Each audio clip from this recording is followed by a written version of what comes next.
Hello guys, नमस्ते। एउटा रोमानियाको अलि गाउँ साइडतिर आएको छु।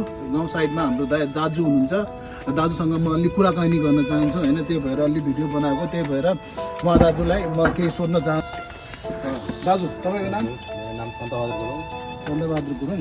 अनि कति भयो दाजु तपाईँ आएको यता? म यहाँ आएको तपाईँको 6 महिना पुरा भयो। 6 महिना पुरा भयो।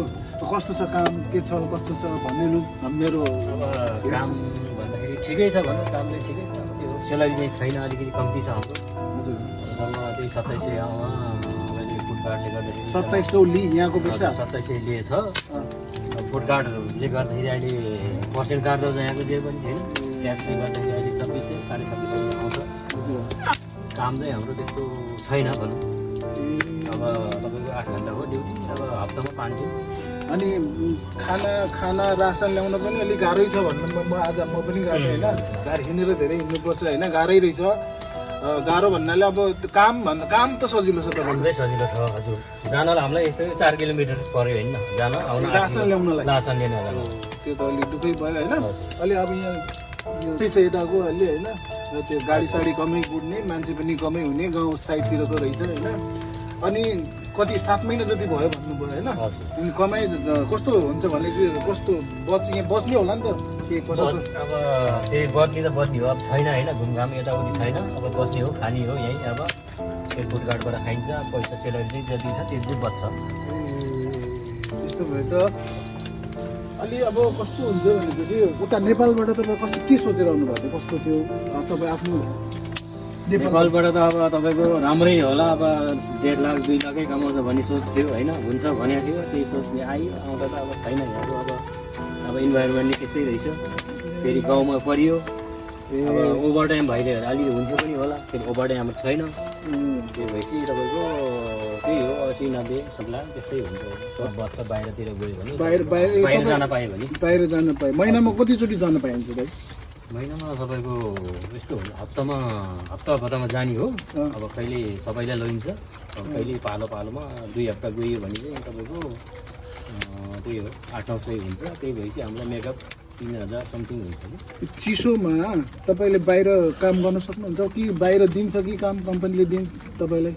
बाहिर यस्तो हुन्छ हाम्रो, तपाईँको पानी पर्यो, अब यस्तो हिउँ पर्यो भने गइन्न, यहीँ बस्ने हो। अब तपाईँको 4-5 महिना त यस्तै होला। यस्तै भयो नि जाँदैन। तपाईँको त्यही 26-27 त्यही सेलेरी खाने बसिरहने हो। ए मेन पावरलाई कति तिरेर आउनु भएको थियो? मेन पावरलाई तपाईँको तियो 7.5 पुरै। अनि तपाईँको खर्च अलग? खर्च दिल्ली गएको खर्च आफ्नो, अनि कपडा किन्दा यो गर्दा तपाईँको 9-10 सय लाग्यो भनौँ। त्यत्रो 10 लाख लगाएर सेलेरी 26 भन्नाले तपाईँको 80,000 पर्छ यतातिर रोमानियातिर। त्यही हो, त्यस्तै सबैको त्यस्तै हुन्छ होइन। अब कोही सहरमा पर्छन् भने कोही अलिक गाउँमा पर्छन्, तर गाउँतिर पनि ठिकै हुन्छ, त्यस्तो नराम्रो छैन। मान्छेहरू एक्ज्याक्टली यहाँको मान्छेहरू कस्तो छ? यहाँको मान्छे तपाईँको हेर्दाखेरि चाहिँ त्यस्तो हाम्रो नेपालको जस्तो अलिकति उ त छैन, त रेस्पेक्ट चाहिँ गर्छ क्या तपाईँको। हजुर। अनि काम गर्न पनि त्यस्तो उनीहरूले अब यस्तो पेलाइ चाहिँ गर्दैन रहेछ जस्तो लाग्यो मलाई। हाम्रो नेपालमा त कस्तो गर्छ तपाईँको, तपाईँले जानेछ भने तपाईँले मलाई कति पेल्छ नि त। हजुर हजुर। यो काम त्योले यो नेपाली जसरी कि एउटा कुनै कम्पनीमा नेपाली ठुलो छ भनेपछि उसले चाहिँ बढी पेल्छ, यहाँको लोकलले चाहिँ कम पेल्छ कि फेरि त्यस्तो पो हुन्छ होइन। त्यस्तो रहेछ कि रेस्पेक्ट चाहिँ दिन्छ कि दिन्छ। यहाँको मान्छेहरूले धेरै काम पनि नगर भन्छ, आफू पनि तिनीहरू त गर्छ नि त। अब जो नेपालीले अलिक ठुल्ठालो पदमा राखिदिया हुन्छ तिनीहरूले चाहिँ त्यस्तो गराउन खोज्छ कि।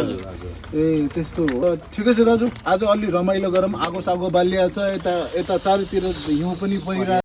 प्लिज गाइज मलाई सब्सक्राइब गर्नु, मलाई फलो गर्नु होला है। प्लिज गाइज मलाई सब्सक्राइब। यही बारबिक्यू बनाउने हो, हामी दाजुभाइ मिलेर खाने हो। परदेशीको जीवन।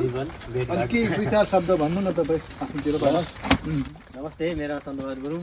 अब यस्तै छ, भाइहरू आउनुभयो किनकि छुट्टी छ, यो नयाँ साल क्रिसमस परेको कारणले अब भेटघाट भइयो। यसो के अब भनौँ न, बाई चान्सले भेटिने त हो नि, नत्र हामी सधैँ त भेटिन्न। अब तपाईँ कहाँ थियो, म कहाँ थियो, अझ यहाँ आइयो, भेट भयो। अब के गर्ने, यस्तै हो, रमाइलो। अब जे हुन्छ। अब लास्ट कुरा एउटा तपाईँलाई म यो नेपालमा अहिले चुनाव हुने हो 2 महिनापछि। तपाईँको समर्थन चाहिँ कसलाई होला?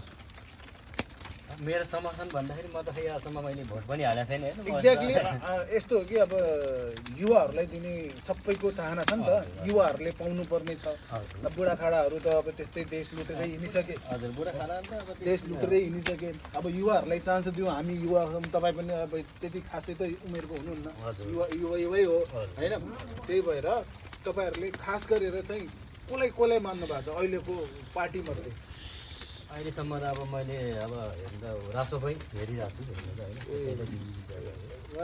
छु रासोपा रविजीको पार्टी हुनुहुन्छ होइन रविजी बालेनजी पनि हुनुहुन्छ कुलमानजी सब गठबन्धन गरिसकेका छ होइन तिनीहरूले अनि उहाँ अर्कोतिर फेरि हर्क सम्पाङ राई पनि हुनुहुन्छ उहाँको सोचाइ कस्तो लाग्छ तपाईँलाई सोचाइ त ठिकै हो उहाँको पनि होइन अब हेर्दाखेरि चाहिँ अब उसको अलिकति बोली कस्तो भने अब एक गोरो पाण्डे घमण्ड पर देखेर मलाई त्यसमा चाहिँ अलिकति मन लागेको छैन कि अब म पनि भन्छु होइन जे राष्ट्रिय स्वतन्त्र पार्टी रवि बालेन कुलमानलाई भोट गर्नु होला किनकि अहिले हामीलाई चाहिएको छ युवा हो त्यही हो ल हस् त